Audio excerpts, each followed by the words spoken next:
माँ के लायक है ही नहीं, माँ की गरिमा खत्म कर चुकी। ऐसा को तो फांसी दिया जाए, जेल के अंदर ही चक्की पिसाया जाए। इस सास दामाद की चर्चे पूरा देश में है, हर एक तरफ चर्चा हो रहा है उस माँ की जिस माँ ने अपने ही घर की बेटी को जो है घर को बसने से पहले उजाड़ देने का काम किया। अभी हमारे साथ में नारायणी शक्ति फाउंडेशन के राष्ट्रीय अध्यक्ष सरिता राज जी हैं, इनसे चर्चा करेंगे। हालांकि ये लगातार क्षेत्र में घूमती रहती है और लोगों को कहती है, लोगों से बातचीत करती है कि हम घर बसाने का काम करते हैं और ऐसा किए भी है। देखिए, इन्हीं से चर्चा करते हैं। सास दामाद वाले जो चर्चा हो रहा है उस पर हम चर्चा करने के लिए आए हैं। खास क्या कुछ कहते हैं, क्या कुछ कहिएगा मैम? नारायणी शक्ति फाउंडेशन में सबसे पहले आपका स्वागत है। और अलीगढ़ के मामला को लेकर हम यही कहना चाहेंगे कि जो भी हुआ है बहुत ही शर्मनाक, जिसको बोलते हैं बहुत ही शर्मनाक कर्म हुआ है। और आजकल समाज में जो देखने को मिल रहा है कि जो भटकाव हो रहे हैं, अभी कुछ समय पहले, बहुत समय पहले जब हम लोग समाज सेवा करने के लिए बाहर निकले थे तो उस समय हम लोग के पास मुद्दा आता था सास बहू को लेकर, बच्चियों का भटकाव का मुद्दा आता था, लड़का लड़की का मुद्दा आता था। कुछ समय बाद फिर देखते देखते पति पत्नी का मुद्दा आने लगा। पति पत्नी के मुद्दा आते आते अब ये जो आ रहा है कि सास दामाद, बेटा माँ, ये कहीं ना कहीं इस चीज को अब दर्शा रहा है कि जो भटयुग है वो काफी तेजी से अपना रूप ले रहा है। और कहीं ना कहीं इस भटकाव में, इस कलयुग को बढ़ावा देने में महिलाएं खास करके अपना किरदार जोर शोर में निभा रही हैं। क्योंकि कहा जाता है कि प्रकृति की ही सबसे बड़ी शक्ति है और प्रकृति ही नारी है। और अगर नारी ही अपनी सीमा का उल्लंघन करने लगेगी तो निश्चित है कि समाज में आने वाला जो वक्त है वो बहुत भयावह रूप लेके आएगा।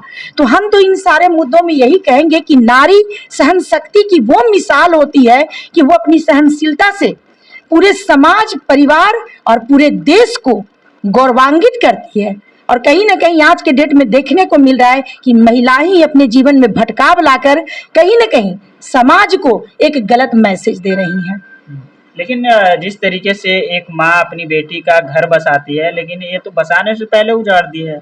देखिए, तो यही तो हम अभी कहना आपको चाह रहे हैं कि ये माँ से बड़ा इस संसार में कोई पवित्र नाम नहीं, माँ से बड़ा कोई उदाहरण नहीं। और माँ जैसे शब्द को कलंकित करने वाली महिला के लिए मैं कौन सा ऐसा निंदनीय शब्द बोलूं?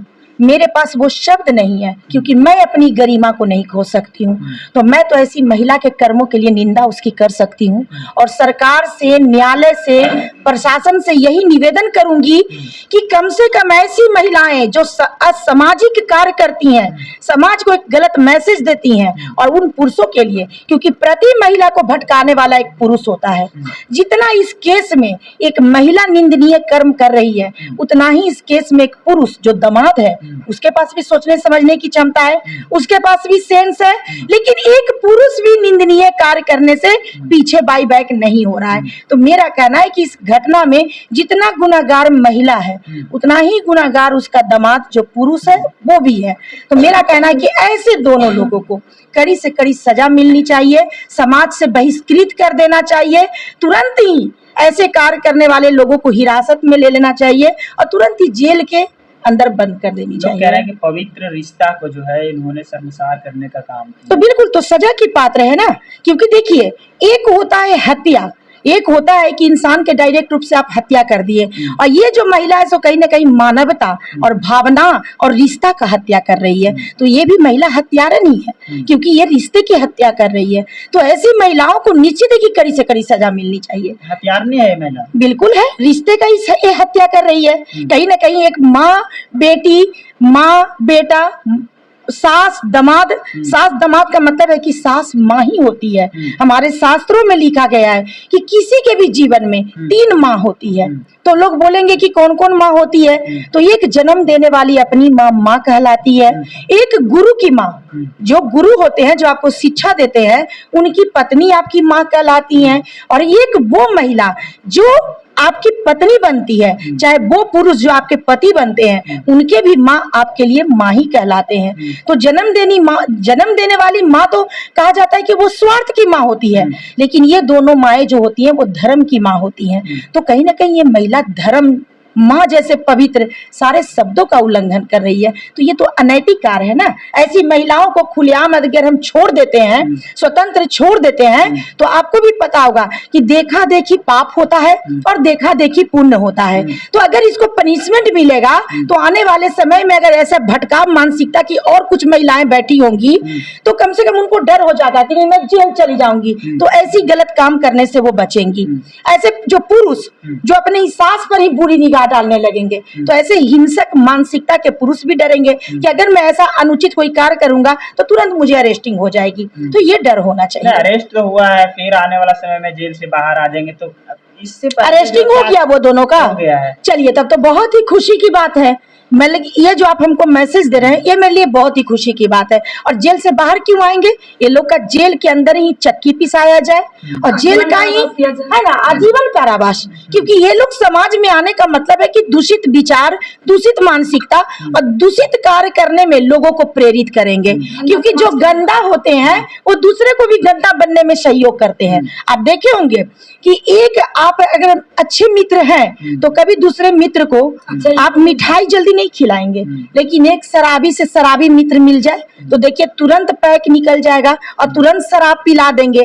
तो बुराई जो है सो वो इतना तेजी में भागता है कि एक बुरा व्यक्ति सोचता है कि उसको भी बुरा बना दे, उसको भी बुरा बना दे, ताकि मेरी जो सर्किल है, मेरी जो सिस्टम है, मेरी जो व्यवस्था है वो बिल्कुल ज्यादा मात्रा में हो जाए। तो ये महिला जब बाहर निकलेगी तो कुछ यही इसी तरह की मानसिकता लेके निकलेगी, ये कई महिलाओं को भटकाव देगी। इसलिए ऐसी महिलाओं को मतलब महिला हो चाहे इनका जो दामाद जो पुरुष है, दोनों को ही मतलब आजीवन कारावास होनी चाहिए। अलीगढ़ में जो हुआ है, सास दामाद जो है भाग गए उत्तराखंड, फिर उसके बाद जो पुलिस प्रशासन जो है पकड़ करके लाई है, क्या ऐसा को तो फांसी दिया जाए, लेकिन सरकार फांसी न देते हैं सास दामाद दोनों को। हम लोग को तरफ से ना फांसी देते तो आजीवन कारावास जरूर दे। इस पर हम लोग को विशेष जोर रहेगा, क्योंकि समाज में दूषित करने वाले औरों महिला और पुरुष की दूषित ना करे, ताकि हम लोग सोचते हैं कि गंदे पानी में डुबकी लगाएंगे मेरा भी शरीर गंदा हो जाएगा, इसलिए हम लोग स्वच्छ पानी में जाएंगे तो मेरा भी शरीर स्वच्छ रहेगा। इसलिए बड़ी अच्छे से मजबूती से मेरी दीदी कदम उठाते हैं समाज कल्याण की तरफ। मैं अपने सरिता दीदी को बहुत बहुत ऋणी बन गए हैं, ये सबसे बहुत खुश रहते हैं। मेरे लिए आप ऋणी नहीं बनिए, आप जैसी शक्ति से ही मेरी शक्ति बात ये है कि दामाद जो है बेटी को छोड़ करके सास के साथ में कहीं न कहीं फरार हो गए। सवाल ये है कि हालांकि एक माँ ऐसा कैसे कर सकती है? देखिए हमारी दीदी पहले ये बोलती है कि अपनी माँ होती है स्वार्थ की, जो तन से जन्म देती है, और सास जो होती है ना धर्म की माँ होती है। उनको ना अपने माँ से ज्यादा, अपने माँ को तो मम्मी कह देंगे चल जाएगा, लेकिन हम अपने पति को मम्मी जी कहते हैं, क्योंकि आदर के साथ अपने माँ के। तो दूषित किया ना, उसको फांसी की सजा नहीं दे सरकार तो उसको कम से कम आजीवन कारावास दे। हमारे तरफ से यही विनती है। हाँ, ये जो सास है और जो देवर है, जो दामाद है, ये धरती पर वो नासूर है। ये मतलब कहता है ना कि ये सब मतलब राक्षसी प्रवृत्ति के नेचर लोग हैं। ये लोग को कहा जाता है कि साक्षात धरती पर राक्षस जन्म लिया है, जो धीरे धीरे पैर फैलाते फैलाते ये मैसेज आपके सामने आया होगा। इसके पहले भी इन दोनों का अगर जांच किया जाए तो न जाने ये लोग अपने जीवन में कितना कुकर्म पहले से कर लिया होगा। एक साथ दामाद, ये दोनों ही राक्षस रक्षिणी है। कहीं ना कहीं ये लोग का मुलाकात हुआ है, और मुझे तो ये भी लगता है कि कुछ लोग तो वायरल होने के लिए भी इस तरह के घटनाओं को अंजाम दे रहे हैं। मुझे लगता है कि ये दामाद से इसका पहले से ही अफेयर होगा, है ना, अफेयर होगा, और सोची होगी कि बेटी को फंसा देते हैं और उसके बाद हम दोनों भी मिलते जुलते रहेंगे, क्योंकि चरित्रहीन महिला है। अब मेरा ये कहना है कि हो सकता है कि बेटी को पता चल गया हो कि मेरी माँ ही इसके साथ गलत व्यवहार में है, तो बेटी जो है वो रिएक्शन की होगी और ये लोग भाग गया। तो मेरा ये कहना है कि ये सब का जांच करिएगा तो आपको पता चलेगा। मैडम कहा जा रहा है कि फिजिकल और ऐसी महिलाओं को माँ मत बोलिए, ये सब माँ नहीं है, ये सब माँ के नाम पर कलंक है। और कलंकित महिलाओं को माँ जैसी पवित्र जो नाम है उसके साथ गणना नहीं करनी चाहिए।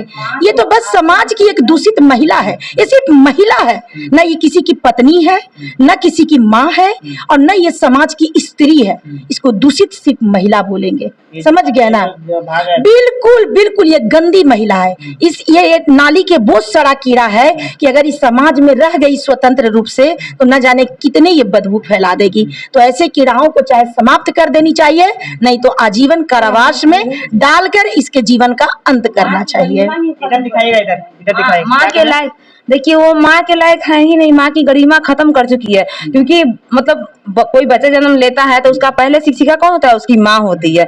आचरण, संस्कार, व्यवहार सब कौन सिखाता है? उसकी माँ सिखाती है। जब माँ को ही समझ में नहीं आ रहा है क्या सही है और क्या गलत है, तो वो माँ है ही नहीं, माँ के लायक है ही नहीं। और वो एक बच्चे का जीवन नहीं खराब किया, उसके परिवार में और भाई बहन होगा और बच्चा होगा, उस सबका जीवन ले मारी।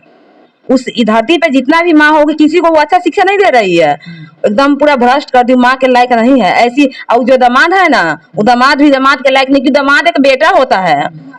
जब मान लीजिए जिसके पास नहीं अपना बेटा होता है तो उसका दामाद ही उसको कमा के खिलाता है, उसको अपनी माँ समझता है। और मेरी दीदी बोली ही है कि मतलब कि धर्म की माँ होती है, उसको भी समझ में नहीं है कि वो मेरी माँ है।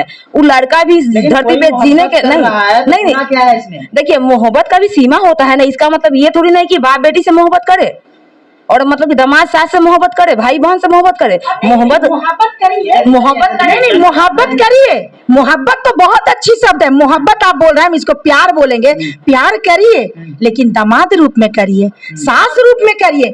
ऐसा कोई रिश्ता नहीं है जिसमें प्यार नहीं है। बिना प्यार के तो रिश्ता निष्ठुर हो जाएगा, उस रिश्ते में कोई जान ही नहीं रहेगा। हम लोग भी करते हैं, अपने दामाद से प्यार करते हैं, दामाद हमसे प्यार करता है लेकिन सास के रूप में करता है। हम दामाद रूप में करते हैं, हम उनका इज्जत करते हैं, हम बेटा से भी बढ़ के उनको मानते हैं। तो प्यार तो हर रिश्ते में है। एक पक्षी को भी पालते हैं तो हम उससे प्यार करते हैं। बिना प्यार का तो ये प्रकृति की नहीं है, बिना प्यार का कोई रिश्ता नहीं है। हम इनसे नहीं प्यार करेंगे, ये हमसे नहीं प्यार करेंगे तो फिर रिश्ते का मोल क्या रह गया? तो प्यार तो करना ही है, लेकिन प्यार की मर्यादा है, प्यार की गरिमा है, प्यार में भी एक प्रतिष्ठा है। प्यार प्रतिष्ठा पूर्ण होना चाहिए सास और दामाद का। अब प्रतिष्ठित प्यार करना ये बिल्कुल ही कहीं से भी जायज नहीं है। और ये लोग कहीं ना कहीं समाज को एक गलत मैसेज देने का प्रयास किया है, लेकिन ऐसे दूषित लोगों को कड़ी से कड़ी सजा मिलनी चाहिए। आपके चैनल के माध्यम से यही कहना चाहेंगे, ये सब नाली के बोझ सड़ा हुआ कीड़ा है कि मतलब नाली के नहीं बोलेंगे, तालाब के बोझ सड़ा हुआ मछली है जो पूरे तालाब को दूषित कर सकते हैं। इसलिए इन लोगों को कड़ी से कड़ी सजा मिलनी चाहिए। कुछ कह रहे थे आप मोहब्बत के बारे में? देखिए प्यार मतलब प्यार मतलब ये लोग प्यार नहीं ना, मतलब जैसे मैंने कि भाई बहन का प्यार होता है, एक प्रेम होता है, राखी बांधता है, तो ये प्यार अलग हो गया। माँ बेटा का प्यार होता है, ये प्यार वो प्यार उन्होंने किया है, माँ बेटा का प्यार नहीं किया है। ये लोग तो लवभर का प्यार किया है ना, पति पत्नी होता है, अवैध रिश्ते में रहता है, ऐसा प्यार किया। तो इस प्यार से उस प्यार की तुलना आप कैसे कर रहे हैं? ये प्यार अलग हो गया, वो प्यार अलग है। जो मतलब पति पत्नी अवैध रिश्ता में करके वह लवभर बना है और एक दूसरे फरार हो गया, शादी रचा लिया, ये प्यार थोड़ी ना प्यार हुआ। ये तो माने कि लवभर, हाँ इसको प्यार नहीं बोलेंगे, इसी को वासना बोला जाता है। क्या बोलते हैं? वासना। ये कहीं ना कहीं वासना से ग्रसित दामाद और ये महिला थी, वो जो जेंट्स था वो भी वासना से ग्रसित था, ये महिला भी वासना से ग्रसित थी। और कहीं ना कहीं ये दोनों अपनी वासना की पूर्ति करने के लिए इस तरह का भटकाव अपने जीवन में लिया है। और प्यार की बात है तो प्यार तो इतनी पवित्र शब्द है कि बिना प्यार का सृष्टि नहीं चल सकता है। तो मेरा ये कहना है कि इन लोगों का कोई प्यार नहीं था, क्योंकि प्यार तो अपनी मर्यादा को लेती है। प्यार वो होता है जो अपनी मर्यादा में होती है। ये सब तो भटकाव है, ये सब तो मतलब कहते हैं कि वासना से ग्रसित होकर अपने भोग विलास और अपने नीचता की पूर्ति करने के लिए ये लोग इस तरह का कुकर्म किए हैं। तो इन लोगों को हम प्यार का नाम नहीं दे सकते हैं। चलिए, बहुत बहुत शुक्रिया।